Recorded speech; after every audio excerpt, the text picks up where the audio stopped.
Salut à tous, j'espère que vous allez bien.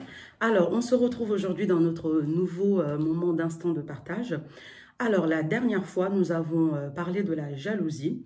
Et c'est vrai qu'on avait essentiellement parlé de la jalousie dans le cadre d'une relation amoureuse. Et nous avons reçu des messages inbox qui nous ont demandé aussi de parler de la jalousie, mais dans l'amitié cette fois-ci. Et c'est vrai que malheureusement, on assiste aussi à plusieurs jalousies qui peuvent même avoir des conséquences très néfastes dans le cadre de l'amitié. Aujourd'hui, avec les réseaux sociaux, on apprend que voilà, il y a des amis qui s'empoisonnent, il y a des amis qui s'entretuent, il y a vraiment des choses très désastreuses que nous apprenons sur les amitiés. Et chose que je n'avais pas fait la dernière fois, je n'avais pas lu la définition de la jalousie. Parce que bon, la jalousie, c'est pas un mot que j'ai inventé, ça existe. Alors, j'ai choisi deux définitions qui me paraissent très intéressantes. Je vais vous les lire rapidement. Jalousie, sentiment d'envie à l'égard de quelqu'un qui possède ce que l'on n'a pas, pardon, ou ce que l'on voudrait avoir. Cela s'accompagne souvent d'hostilité et de dépit. Et la deuxième définition, sentiment fondé sur le désir de posséder la personne aimée et sur la crainte de la perdre au profit d'un rival. Donc ça, je dirais que c'est peut-être plus dans le sens amoureux, bien qu'on peut le mettre aussi dans le sens amical. Mais par rapport aujourd'hui, on va s'arrêter à la première. Sentiment d'envie à l'égard de quelqu'un qui possède ce que l'on n'a pas ou ce que l'on voudrait avoir. Cela s'accompagne souvent d'hostilité et de dépit. Voilà, et ça peut se transformer en rivalité, en haine. Voilà, la jalousie dans l'amitié, c'est vrai que ça existe. Hein. On a vu pas mal de films à ce propos, des chansons, etc. Et il faut savoir que souvent, ces films-là sont inspirés de la réalité. Et il est vrai que la jalousie, ça existe. Et des fois, ça peut aller très loin.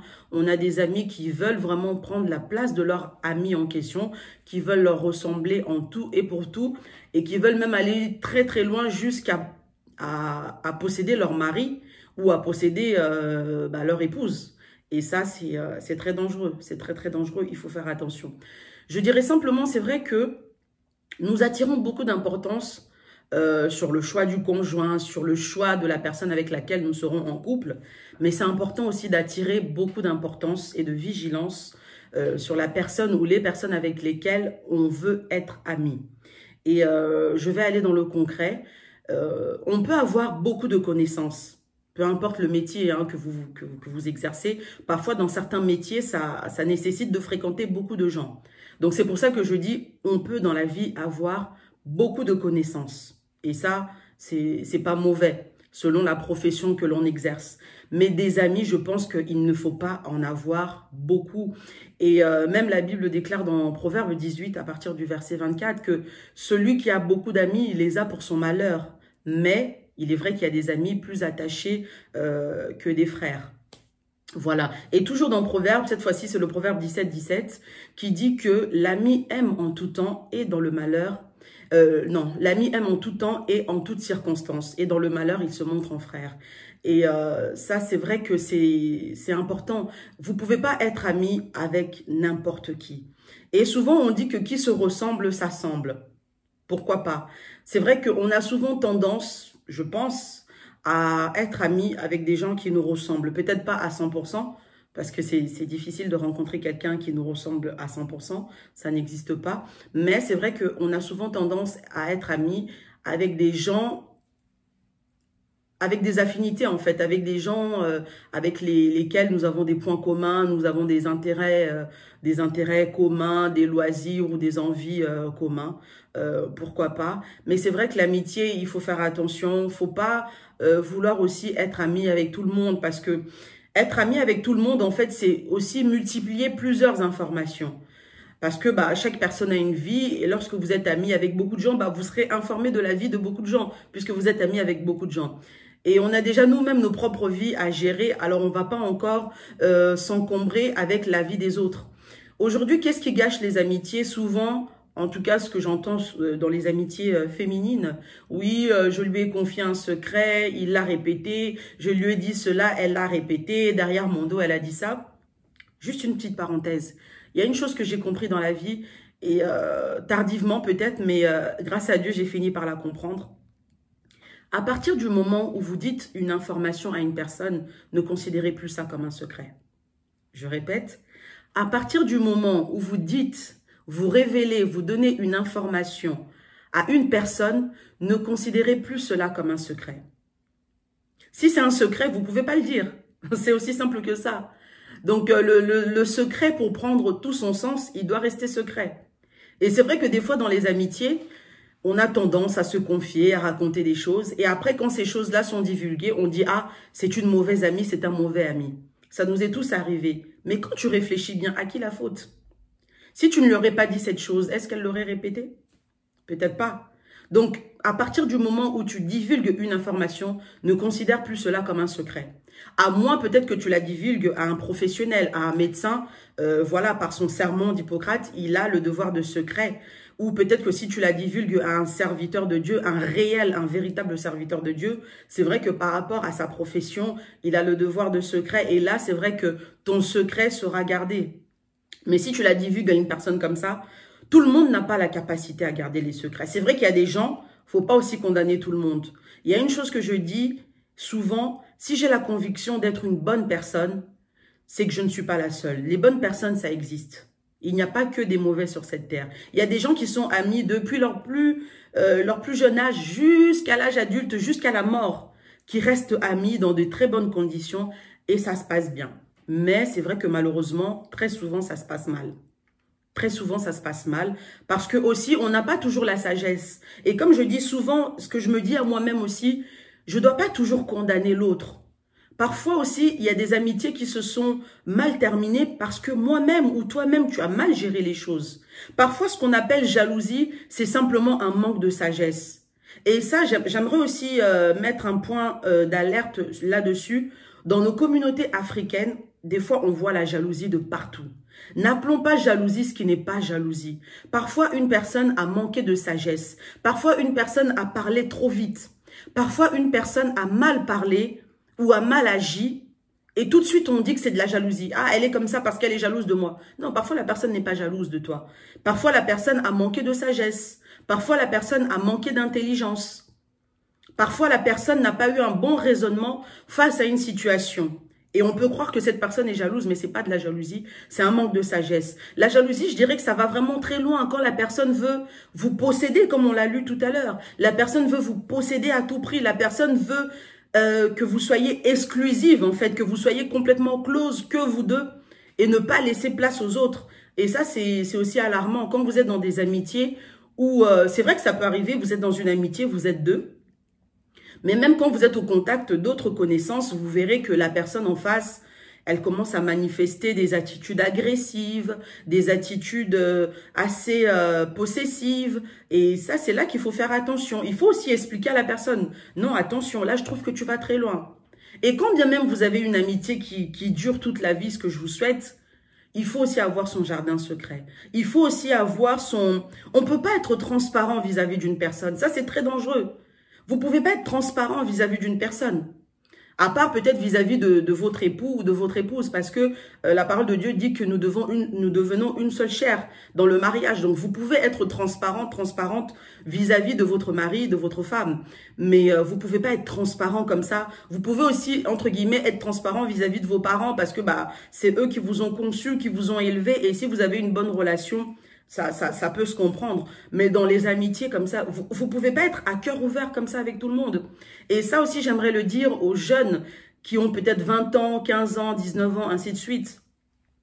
Vous savez, les amis que vous avez aujourd'hui à 20 ans, c'est fort probable que dans 10 ans, vous ne les fréquentez plus.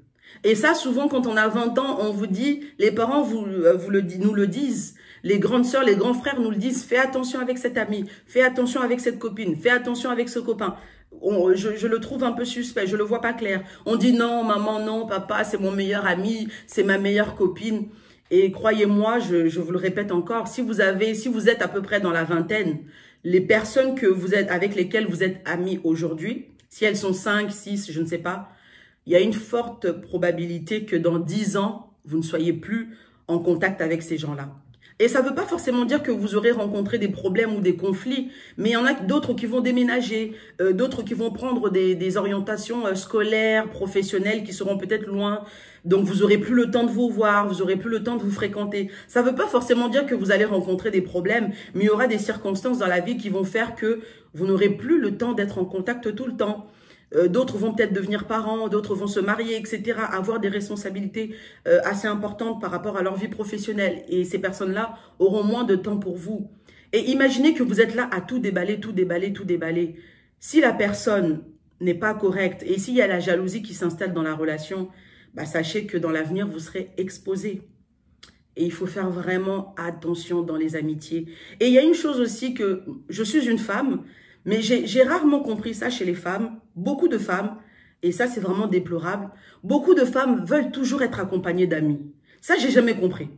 Pour aller acheter son pain, il faut qu'elle soit avec son ami. Pour aller chez le coiffeur, il faut qu'elle soit avec son ami. Pour aller acheter ses vêtements, il faut qu'elle soit avec son ami. Parfois même pour aller en rendez-vous avec son fiancé, il faut qu'elle soit toujours accompagnée avec son ami. Ça, j'ai jamais compris. Pourtant, je suis une femme. Et j'ai aussi connu ma période de turbulence où je voulais à tout prix avoir des amis, être avec des amis. Mais j'ai jamais vraiment été comme ça à 100%. Il y avait des moments où j'avais besoin d'être seule, en fait, de me retrouver seule. Et ça, j'ai jamais compris pourquoi nous, les femmes, les filles, je vais plutôt dire les filles parce que c'est un comportement de fille, pourquoi les filles veulent toujours être accompagnées. Ça, j'ai jamais compris. Vous voulez toujours être accompagnées. Nous voulons toujours être accompagnés. Ça, tu peux marcher seule, c'est pas la fin du monde. Tu peux avoir des amis, des connaissances, mais à un certain moment, tu es seul. Il y a certaines choses, tu les vis seul. Il y a certaines choses, tu les gères seul. C'est ça aussi. Les amitiés, c'est vraiment à prendre avec beaucoup, beaucoup de prudence. Ça sert à rien de vouloir être ami avec toute la terre. Tu peux être poli, tu peux être respectueuse, tu peux être gentille, tu peux être serviable, sans vouloir être ami avec toute la terre. Pourquoi faire? Pourquoi faire? Si c'est dans le cadre d'une collaboration, si c'est dans le cadre d'un partenariat à faire professionnel, là, ça devient des partenariats, ça devient des connaissances. Si tu as un métier, tu vends des choses, tu vends des articles, ça devient des clients. Mais tu n'es pas obligé d'être ami avec toute la terre. Tu n'es pas obligé d'avoir plein de copines. Parce que quand tu as beaucoup de copines, bah, tu vas parler à ces copines-là. Parce qu'il y a des copinages qui vont très loin. Il y a des amitiés qui vont très loin. Il y a des copines qui veulent tout savoir. Il faut que tu lui racontes. Et si tu ne le fais pas, elle se fâche. Et à qui la faute? Il faut aussi savoir dans les amitiés mettre des barrières. C'est pas toutes les connaissances qu'on ramène dans sa maison. C'est pas toutes les connaissances qu'on ramène dans son intimité. Non. Non, non, non. Pas du tout. Donc, vraiment, soyez prudents. Si vous avez des frères et sœurs avec lesquels vous avez quasiment la même tranche d'âge ou vous avez peu de différence d'âge, pourquoi ne pas être ami avec vos frères et sœurs? C'est mieux.